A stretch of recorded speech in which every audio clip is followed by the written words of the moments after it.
hindi pa naman siguro natatanggal yung impression na House of Crocodiles kami, di ba? Hindi pa naman nalilinis yun. Tapos maghuhusga kami sa ibang tao.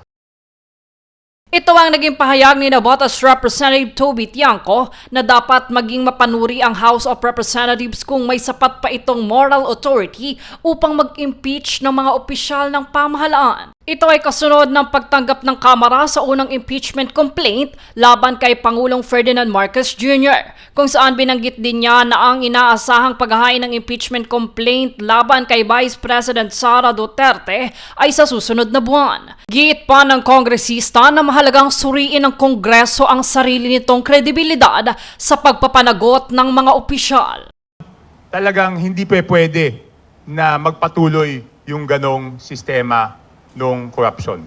Kasi number 2, ang magiging resulta niyan pag nagpatuloy yan, ay talagang hihirap lang yung buhay ng ating mga kababayan, not only because nananakawan sila ng pera na para sa proyekto, kung hindi nangyari yung ayaw natin mangyari, na tayo sa punto na ngayon, pati yung mga investors, yung ekonomiya, ay masama, no? Ayon sa kanya, may mga kasapi umano ng Kamara na naiugnay sa mga alegasyon ng katiwalian, kabilang ang mga issues of flood control projects. Dahil dito, sinabi na rin ni Tiangco na naging mahirap umanong husgahan ang iba pa kung may mga alegasyon din laban sa ilang mambabatas. Ang daming involved doon sa, tulad na nasabi ni Ben, ang daming involved doon.